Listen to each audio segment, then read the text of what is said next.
Welcome to Pullback. This is editing Kyla here, popping in from the future to welcome you to the second part of our Vegetarianism two-parter.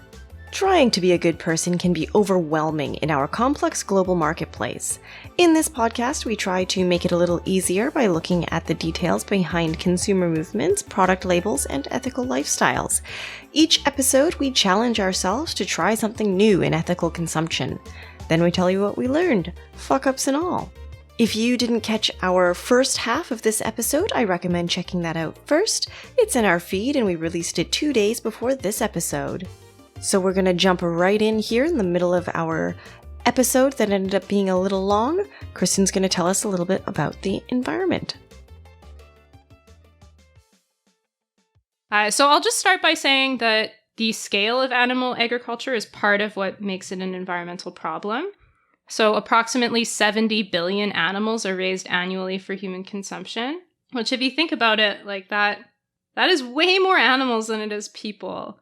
So yeah, it's a lot of animals. I mean, yeah. And even though you've noticed that, like, especially in Canada, the statistics for vegetarianism are slowly rising, and probably flexitarianism, even though there's no metric for it, that's probably it must have skyrocketed, especially in the last decade. But as other countries develop, the demand is rising because it's like a way to show off your wealth to eat these things, and so it's only a problem that potentially could get worse, because I feel like that is growing at a rate that is faster than the rate at which people are becoming vegetarian. But I don't know. This is me anecdotally speaking. I don't actually have the numbers to back this up. Maybe you tell me that I'm wrong. I don't know. No, it is a growing industry. I actually had a stat for it, and then I was like, nah, I won't say that. So I'm sorry. But no, I feel validated. Thank you. But no, and it's important to note that it's not just like developing countries. It's also a trend that is happening / has happened in Europe and North America as well. If meat production has peaked here, which I'm not sure that it even has, it was very recent. So meat consumption, even if there's maybe a trend in the market towards people being more vegetarian, flexitarian, also at the same time, the people that aren't are eating more meat than they used to and more fish than they used to. Yeah, so everybody thinks that they have to have a certain amount of meat at every meal. And from the reading that I've done, that's just not true. You don't need to be eating that sort of amount of meat. Personally, I only eat meat usually like max a couple of times a week. And I'm fine, so, but I don't know, my dietary and health requirements are obviously going to be different than other people, so I'm not a doctor, please don't at me. Well, and fun fact for people that either aren't Canadian or don't read the news as much as I'm a huge news junkie, the Canada Food Guide, the new one, it explicitly didn't include meat as a food group, and it was seen as a huge triumph of expertise over lobbying interest. So good job, Canadian government, and fuck you, Andrew Scheer, for criticizing them for it. Like, oh my god! Just because your kids like to eat chocolate milk doesn't mean that that's healthy. What are you doing? Oh my goodness! Andrew Scheer was like, "There should be meat in the food guide because my children drank chocolate milk and now they're fine." And it's like, wait, what? That's none of first this of all, makes false sense. Equivalency. Also, chocolate milk isn't meat. Also, he was drinking milk out of a beer glass. Why? Okay, that I do find charming. That's endearing. Now I wish I had voted differently. Kyla. All right, breezing past that. Lots of animals are raised annually for human consumption, about 10 times as many people as there are on Earth. And from an environmental perspective, animal agriculture is less efficient than plant-based agriculture simply because we also need to feed animals when we raise them. There are some other animal-specific environmental concerns, but mainly when you're wondering, well, okay, why is animal agriculture worse? It's because you have to then do a whole other cycle, right? If you're just growing soy for human consumption, you have to deal with the environmental impact of soy. If you're looking at cows, you also have to deal with the soy feed that they have, right? We touched on the soy thing briefly in the milk episode that we did as well, that basically, like, if you think the Amazon is burning because of vegetarians having soy products, you are mistaken. It's because cows are eating soy products. Yeah, exactly. So yeah, just keep that in mind, that it's, you have to move up a food chain. So you have to feed animals plant feed that also takes energy and land and stuff to grow. So there was a really cool study that I found. It was by Clark, Springman, Hill, and Tillman. And they looked at the multiple health and environmental impacts of food. So basically, it was a super cool study. People should check it out. But they were looking at 5 health metrics. So mortality, coronary heart disease, colorectal cancer, diabetes, and stroke. And they were saying, okay, based on conglomerating those, what are the healthy foods? And then they compared it against 5 environmental metrics. So these are actually mostly, we're going to use 4 of the 5 when we're discussing environment. So they're relevant for sure. So acidification potential, eutrophication potential. That's, if you guys remember from the alternate milks episode, that's about algal blooms, right? Greenhouse gas emissions, land use, and water use. And the study essentially finds that unprocessed and processed red meat is the worst for both. Not healthy, not good for the environment. Animal products like chicken, fish, and dairy are healthier, but they're not good for the environment. And plant-based foods like nuts, legumes, vegetables, and grains are healthier and better for the environment. That's generally what they find. They have these cool maps that show you all the different metrics. So you can see like a wide circle for meat because they're bad on everything. And then like mostly narrow circles for the vegetables. But like in some cases, like for nuts, because we talked about this already, they use a little bit more water. So that one spikes out a little bit on the water metric, but then on other ones, it's sort of closer in. Cool. We'll link to that for sure. I want to see these maps. Yeah, for people that are nerds, you'll love it. The hashtag everybody listening to this podcast. Okay, so let's talk about the different environmental metrics. So we'll talk about land use, greenhouse gas emissions, water footprint, air pollution, and eutrophication. So land use. Animal agriculture uses up a lot of land. So approximately 26% of Earth's ice-free land is used for livestock grazing. And beyond that, 33% of croplands are used for livestock feed production. So it's a huge amount of the planet. Like at least a third of the planet is being used for animal agriculture, if you're including croplands. So it's pretty huge. And we've talked about land use on the podcast before, but essentially you want land use to be as efficient as possible because we have a finite amount of space on the planet. So the more space that we put towards agriculture or animal agriculture, the less we have for carbon sinks like forests and wetlands. And we have to take care of this stuff because you can't grow plants on Mars. Sorry, Elon Musk and Jeff Bezos. Like, we have to take care of the planet we have. There is no planet B, as climate activists like to say. So Climate Nexus estimates that replacing beef with plants in your diet reduces the land footprint of that food by 90%. So that is a pretty huge gain that you get if you decide to eat plants instead of beef, which I think beef may be the most space intensive, but really all sort of animal agriculture is going to be more space intensive than eating plants. So you can get a huge gain on land use if you're not eating meat. What about greenhouse gas emissions? So animal agriculture is a major contributor to climate change. It's responsible for an estimated 18% of human-caused emissions. So that is a pretty huge chunk if we're looking at ways that we can address the climate crisis. Animal agriculture is sort of one of those big targets that we could look at. And in particular, animal agriculture is responsible for some of the more harmful greenhouse gases. So often when we're talking about greenhouse gases, we're talking about CO2, carbon dioxide. But animal agriculture produces some of the more harmful ones. So it's responsible for 44% of methane emissions and 44% of nitrous oxide emissions. So is it because the cows are farting so much or what? Yeah. Well, I'll go into the causes a little more, but yeah, basically. So why are emissions higher for animal agriculture? So first, greenhouse gas emissions in animal agriculture are from methane released from digestive processes. So cow farts. Farting, burping. Yeah, exactly. And also in animal manure, so when they shit.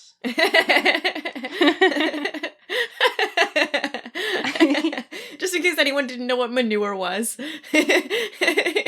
I love that we put the little E on our podcast. You know, I had some feedback from a friend who was like, hey, if you guys swore less, then maybe you wouldn't alienate people who would love your podcast, like my mom. And I was like, come on, your mom's gonna love it even though we're swearing. Don't even. Your mom is sweet. Yeah. Well, I feel like we had this discussion of whether to swear in the podcast or not, and I have been liberally saying the F word. I'll just say it again. Fuck. we put it in our descriptor just so that people know what they're getting into. But it's because some of the stuff we're talking about is so fucked up that there's just no other way to describe it, you know? Yeah. I also feel like it just it's cathartic, you know? Oh god, and we need that when we're talking about we're learning about bad stuff. I wanna say fuck. Fuck this, fuck that, fuck everything, burn it down. But also, maybe we won't burn it down because that would affect carbon emissions, so I'll convert it into a wetland. That should be the new burn it down. I'll slot that on a t-shirt. Excellent. Okay, so yeah, the first one is like cow farts and burps. But in addition to that, when land is converted to animal agriculture, which often means clearing trees, that results in a loss of stored carbon. So you have to take that greenhouse gas effect into consideration.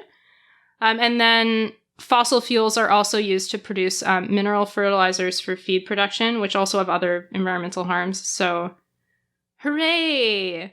Climate Nexus, the same group that I'd referenced before, estimates that replacing beef with plants in your diet reduces the greenhouse gas emissions by 96%. So whoa! You can make a huge impact by just eating more plants and eating less meat.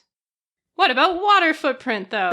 We've talked about water footprints on the podcast, but a reminder, most of our water footprint comes from the indirect water usage that it takes to make our food. So it's not us flushing toilets, it's us eating stuff that used a lot of water to be made. And generally speaking, meat is a lot more water intensive than plant-based foods. So per calorie, beef is 10 times more water intensive than vegetables, and it is 3 times as water intensive as nuts. Just a note that nuts are the most water intensive category of plant-based foods, so the fact that beef is still 3 times more water intensive is pretty significant, I would say. Chicken is actually slightly less water intensive to produce than nuts per calorie, but the difference is fairly minor. And there are a number of other environmental harms that I think would outweigh this very small difference. Okay, so that's water footprint on water footprint. Chicken's maybe not so terrible, but other meats are. And actually, they didn't have fish in that metric, I think because unless you're using aquaculture, I don't know, it must be harder to measure or something, but I don't know the answer on how water intensive fish is to produce.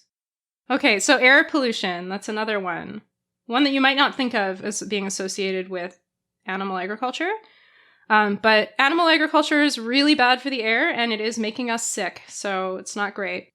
In addition to releasing those greenhouse gases that I mentioned before, animal agriculture produces a lot of particulate matter, and ambient air pollution is responsible for about 8% of all deaths annually. So particulate matter is one of the main causes of ambient air pollution. So it is killing a lot of people. And you might think, particulate matter, what the hell is that? And also it sounds like it might be caused by cars, which is true.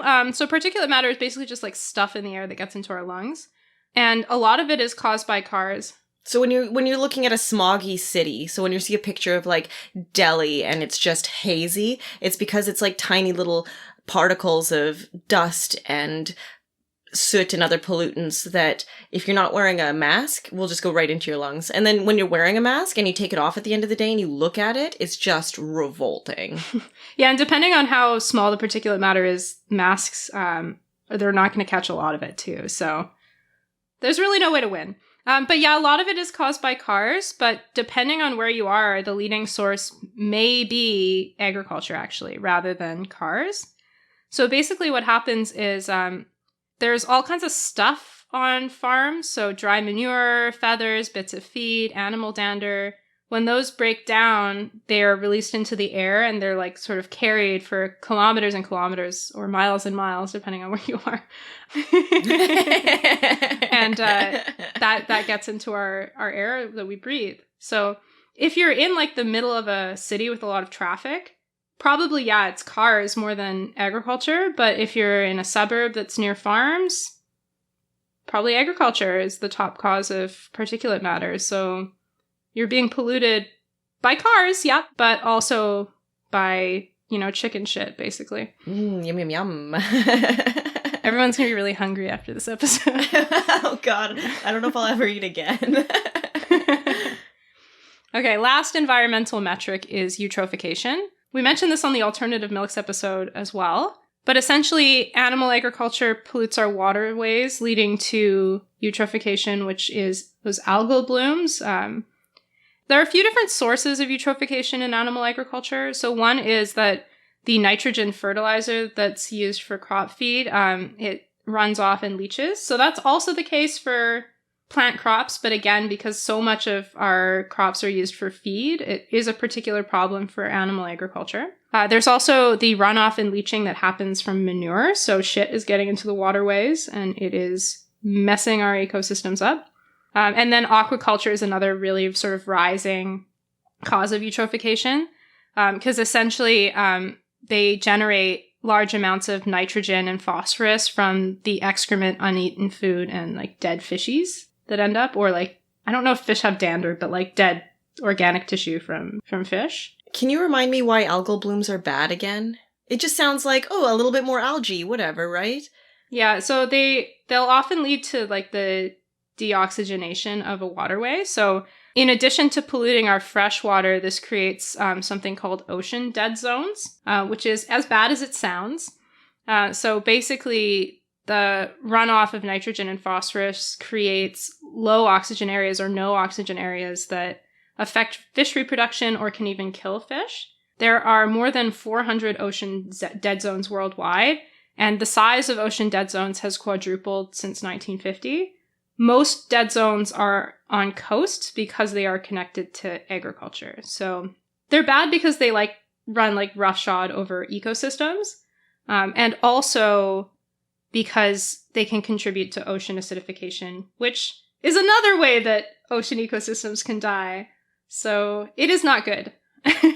I have a fun fact about algae to lighten the mood a little bit. I have a bunch of bear facts that I bust out when I'm traveling or talking to people who maybe aren't from Canada, because people love bears, obviously. Who doesn't love bears? And I found out recently that polar bears have hollow fur.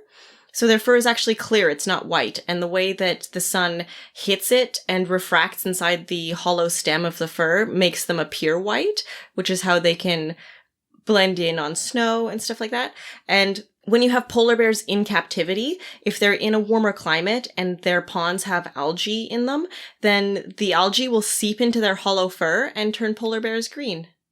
That is a fun fact. Yeah, so you might get a green polar bear. I mean, it's a bit of a depressing fun fact because it's about polar bears in captivity who are turning green, but also green polar bears, come on. Yes, both of those things are true. I'll just end by saying, on environmental grounds, it's pretty clear that it is better to eat less meat or to eat no meat on basically all of the metrics. If you are interested in moving toward a plant-based diet for environmental reasons, there's a book that's a really helpful starter. It's called Food is the Solution, and it's by Matthew Prescott. If you've been vegetarian for a while, I would not recommend getting this book, but if you are looking to be vegetarian or looking to be flexitarian, it's got a lot of good recipes for people that are sort of, you're like, well, what does it even really mean to be vegetarian and what can I eat? They're really accessible recipes that sort of will give you the basics. So you've got a few things that you can put together easily that will give you sort of a balanced diet. For anybody who is worried that they might not get enough protein, they might not get enough iron, there's so many plant-based foods that are full of those nutrients, just absolutely chock-a-full, and they're healthier in a lot of cases. And it does take a little bit more thinking ahead before you're planning your meals and stuff like that. But it definitely can be done. That's only until a habit forms. After that, it's like, if you didn't grow up assuming that you structured meals around protein, you would have had to figure out how to get protein anyway, right? Like, I just know I put like nuts or beans or legumes or something in each meal, and then I have enough protein, and it's not that hard. Yeah, and Kristen with her B12 deficiency can just grab some B12 fortified, almond milk. Maybe not almond, oat milk. Listen to our milks episode to learn which milk is the best. Spoiler, it's oat. But you can grab fortified stuff that has those vitamins built into it. So if you are struggling, there are some cheats and ways around it. Okay, should we talk about our challenges since it's been an hour already? Yes, let's. So as I've mentioned, I've been a vegetarian for some time. I still do eat eggs and dairy, but I'm trying to move away from it, so I usually don't have them at home. But it made it kind of hard for me to figure out what my challenge would be for this week, because we are planning to do Veganuary, so I didn't want to do that one too early. So what I tried to do was focus on an area of vegetarianism where I know that I've kind of fucked up in the past, and that's vegan alcohol. I know I don't check as much as I should. Sometimes I will buy that bottle of French red that I haven't looked into at all, knowing for sure that it's been clarified with an animal product. And I want to stop doing that. This is wild, because I had no idea that it's the same with the Coca-Cola thing. Things that literally it's just like sour grapes that have been left to sit for a while somehow isn't vegetarian. How? Yeah, so there are two basic ways that you could have a non-vegan wine. So the first way doesn't really matter so much to vegetarians. So that would be if dairy or honey is used. So oftentimes, if there's a beer that is like a chocolate stout and it is not vegan, that could be because, it could be the clarifying agent, that's possible, but it could be just because they've used some dairy to give you that like creaminess that they want. Totally possible. Wait, what's a clarifying agent? I forget. Yeah, sorry, that's what I was going to say next. Sorry. So the second way is through the filtration process. So in order to sort of like clarify or get rid of some of the silt so that you've got a smoother looking and tasting alcohol, they use a clarifying agent. And there are lots of non-animal types of clarifying agents available, but a lot of times people will default to the sort of more traditional ones. So those can have something called isinglass, which is made from fish bladder. It can have gelatin in it. It can have egg whites or seashells. And so those are all animal products. So if you're looking for vegan wine or beer or whatever other alcohol, if you find it, that it just means that you haven't used an animal-based clarifying agent. And I think it's just easier to look for vegan wines than it is for vegetarian, because there's not a lot out there on vegetarian wines. And frankly, if you're making the effort, you may as well just, get that vegan wine anyway. So that's what I decided to do anyway. So I thought, okay, I will go to the LCBO, which is Ontario's government liquor store, and I'm going to find a vegan wine, and I'm going to pour myself a glass of that vegan wine, and it's going to be a great evening. Because Kristen's going to base most of her challenges on alcohol because she is a lush. Not untrue. So anyway, I found this article that a vegetarian society had come up with that listed vegan wines. And so I was like, perfect, I'll start with this, because there is a website, which is what I ended up using, but I find it really overwhelming because unless you know what you want, it's really hard because they just have everything. They have like 47,000 entries. It's a lot. So I thought I'll just start with this WordPress entry that some vegan has come up with, and it'll be right. I went to the LCBO, and of the top 5 wines that they had offered there, 3 were available at the liquor store that I was at. I looked them each up, and I found out only one of the 3 was actually vegan, that the other 2 were not. So I went with it. So the one that I went with was a Baco Noir from Sandbanks, which I think is, it's an Ontario-based wine. So I'm also buying local. Brag much. I did not intend to. The other two options were Californian and Argentinian, but neither of them ended up being vegan, so I just went with the one that was. The way that I found out whether they were vegan or not was going to a website that's actually based out of Toronto. I found out today when I was researching it. And it's called Barnivore Vegan Alcohol Directory. So it's at barnivore.com. And it's a really cool website. They say that they're planning to make a mobile app for it, but that one hasn't been officially set up yet. And essentially you go to the website and you type in the name of whatever alcohol you're looking at getting. It will tell you, is it vegan or not? And it'll sort of give you the history of, they basically contact companies and ask them, is your product vegan? And if it is vegan, they put it with like a little green square. If it's not, they put it with a red square. So it's a pretty easy visual way, but you have to know what you're looking at getting first. So I will say, after I had picked the wine that I wanted, I thought, okay, let's just go test out some of my favorite beers as well. And most of the ones that I would drink are vegan, actually. So I'm not sure how well this will play for people outside of Ontario, because a lot of the beer that I drink is Ontario-based, because we have a government liquor store that it sells a lot of good Ontario craft beer, but like Collective Arts is a very big brand and it's vegan. And there are lots of really good vegan beer options. I think it's just less common to use the clarifying agents that are animal-based. So I don't think that companies are trying to be vegan. I just think they naturally kind of are. Whereas with wine... Just a happy accident. Yeah, exactly. With wine, there seems to be a tradition of having used animal-based ones. So especially if you're looking at like red wines from France, it can be really hard. I'm sure there are brands if you really look for them, but are they the brands that are in my Canadian liquor store? Not necessarily. Whereas there's a fair number of Ontario ones I found. So anyway, that was my liquor store experience. Hey, that's cool. I mean, I know you didn't think it was a super interesting challenge, but it was more difficult than you expected. And also, I didn't know wine had animals in it. Like, you saw my texts when you told me. I was like, everything is broken. Yeah, this vegetarian thing was so much more difficult than I thought, even just for the 2 weeks. I mean, I failed a couple of times. I failed on the first day because I forgot that tuna wasn't a vegetable. Oh, no. And tuna's the worst fish, too. So not only did I accidentally eat meat, but I also ate, like, the worst kind of meat in that category. And we'll get into that when we go into the fish farming. But yeah, tuna's not a great thing for me to have accidentally eaten. And then like the next day, I was on, so basically my new job that I've been doing is I'm a tour guide to the Rocky Mountains and Vancouver area. The chaperone that I was sitting next to offered me a pepperoni stick, and I was like, no, I'm vegetarian right now, so I can't have it. And she's like, oh, I understand. And then she handed a pepperoni stick to the driver, to the two people next to me, and to the two people behind me, which means that on all four sides, I could like smell pepperoni stick.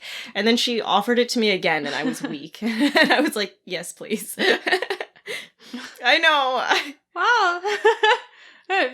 Person was really not helping you out there. Oh, she was so nice. And yeah. And then, I also, like, on the third day, I ordered Eggs Benedict, but I was exhausted and, like, delirious from staying up and kicking doors in for kids who were breaking curfew at, like, 2 a.m. And, I forgot that Eggs Benedict normally comes with ham, because of course it does. Normally when I order Eggs Benedict, I order the vegetarian version anyways, so it was like a double kick in the stomach when it came out, and I was like, oh no! And of course, it's almost worse to throw the meat away if it's already there. Do you know what I mean? Like, because then the animal died for nothing, so I ate that. I was really annoyed at myself. That was the first 3 days. The rest of the 2 weeks was actually fine. I did text you the other day. I was I was on another tour, and I was flying home, and my period was 3 days late, and it just kicked me in the uterus as I was on the airplane, and it kicked in, and it was, because it was late, it was extra tough. And I landed, and I texted Kristen. I was like, girl, I need a cheeseburger, like right now, or I'm gonna flip a table over. And I didn't. It was good. I went and got some Oh, I'm so vegetarian proud of junk you. food. I know. I wanted it, so I was like, gosh, I could really use a cheeseburger right now. I'm tired. I'm crampy. I'm low on iron because I'm losing blood. Like, but it was fine. I didn't do it. And now I feel really good about myself for not doing it, because this whole conversation would feel so much worse for me if I know that secretly I had a McDonald's cheeseburger the other day, because, that's my junk food of choice too. And McDonald's is evil for so many other reasons beyond factory farming. So it's like a double hit and a triple hit if I get a Coke with the meal. And it's like, oh God. Yeah, this was a tough challenge, but the first week was the hardest until the day before yesterday when I was flying home and I really wanted that cheeseburger. But other than that, I actually found it pretty easy. And then last night I went out and I bought a bunch of fresh vegetables and made a really good vegan stir fry while I was hecka stoned. So that was actually lovely. So that was my challenge. I feel pretty good about it. I wish that I had been able to do something else, because that would mean that this challenge was as easy as I had thought it would be. Now I'm really, I don't know, Veganuary I thought was going to be a piece of cake, but now I'm not so sure. Because even while I was doing this, I think I ate a couple of things with cheese, and cheese I found out recently isn't vegetarian really, because, and I don't, again, I mentioned this earlier in the episode, but there's this thing called rennet. I can't remember how to pronounce it because I'm a hack. But basically, in order to, I can't even describe it. Do you know how to describe rennet? No. I do know that it is not vegetarian though, and it's in pretty much every cheese. I'll include a link to this issue because it's, I think, a little bit more complicated than I can explain, because even I have trouble understanding it. But basically, they're using enzymes from the stomach lining of animals to help make cheese. And these animals are killed in the process. And it's really horrific. I'll include a link. But basically, if you're eating cheese and it's got animal rennet in it, then it's not vegetarian. So I think in that regard, I probably failed as well, because I'm sure that I had cheese a couple of times during this challenge. No, and I'm definitely guilty of eating a pizza out and not asking questions. So it's tricky. I think that's an area where a lot of vegetarians fail. Yeah, and it's because you don't know. I didn't know this cheese thing until I don't know, I was looking up something else a couple of months ago and this came up and I was like, oh no. I mean, cheese isn't already evil enough when you think about how it's made, but also it's not even vegetarian because the animals are killed. But I don't know if it's better or worse to be trapped in a factory farm being milked, or just to be dead. This is so depressing. Yeah, totally. It's complicated. I am excited to do the vegan challenge. Yeah, I'm hoping it actually makes me vegan. Yeah, I don't expect that I'll ever be fully vegetarian or fully vegan. That's kind of the lesson that I'm taking away. This 2-week stretch has been really good for me, though, I think, for making me realize just, first of all, how much I was eating, and for making me think about it a lot more. I think that I'm going to make better choices in moving forward. I'm going to try and keep the vegetarian thing going. But I probably am going to try and still buy fish, because I do really like to eat fish, especially for my own health and stuff like that. I'm a big fish person, but I'm going to try and get it from local farmers, especially since, local fishermen, especially since I live in Vancouver. I have no excuse. I can definitely find local fish. So that I think I'm going to keep going with. I don't know, maybe the fish farming episode will change me. I'm going to try and have less dairy, / no dairy, if I can. But there is an argument to be made for the term that I found, and I'll link to this article, ethical omnivore.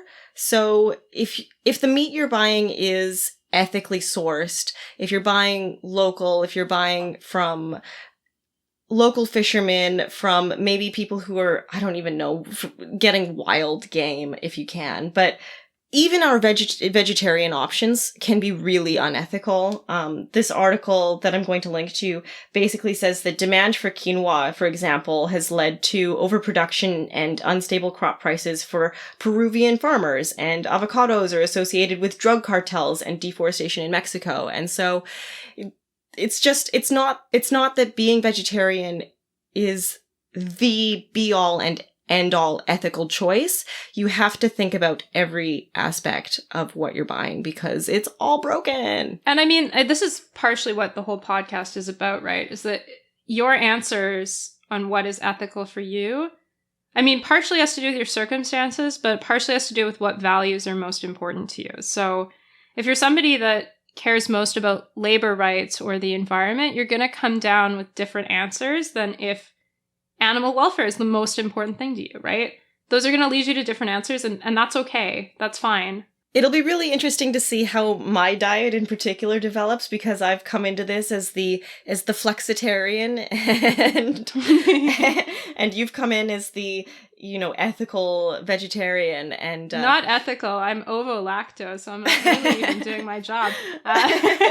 So I think it'll be really interesting to see how even we develop as we learn more about this stuff. Yeah, so my call to action is to look at an app called Less. You can get it certainly from the Apple App Store. I'm not sure about Androids. But it's kind of neat. Basically, the idea is you can set your own goals for how much meat you're eating in a week. And it'll tell you whether you are succeeding or failing at that. So if you do want to just go to zero meat, you can do that. But this will also help you if you want to be flexitarian and eat, say, meat 4 times a week. So I would recommend checking that out. Yeah, and I think you might be surprised at how often you eat meat because sometimes you don't even think about it. A pepperoni stick here or there, you know what I mean, really adds up. Yes, exactly. And so if you want sort of an easy way to visualize that, Less is a really good app that you can try. Cool. So yeah, we'll check out that Less. And if anybody wants to at us, don't. But if you insist, you can get us at Kristen's Twitter handle, which she'll tell you right now. It's at Kristen Pugh. The last name is Pue. And you can get us at Pullback Podcast. And if you want to at me directly on Twitter, I mean, I'm never on Twitter. I'm so bad. I don't even know my own Twitter handle sometimes, which is what I'm checking right now. Is it not? Is it Kyla Tech, or is that just your Instagram? That's just my Instagram. Don't Instagram me. Am I just accidentally doxing you? I changed my Twitter handle so that it would be easier for me to say, and it's just at Kyla Hewson. So you can dox me there. Or yeah, you can get us on Instagram at Pullback Podcast. We'll put up some nice pictures. You don't have to worry about factory farming pictures on our Insta. We want that to be a safe space. We will not be like PETA. I do retweet PETA sometimes though, so just if you're thinking about following me, keep that in mind. Great, thank you so much for listening, you guys. This week was a tough one, but I think I certainly learned a lot, and I hope everyone else did too. Yeah, we look forward to seeing you next time. Bye. Don't worry, I can edit this bit. I can't edit the rest of it, but I can edit this bit. Hey. Sure, the bit you want edited gets edited.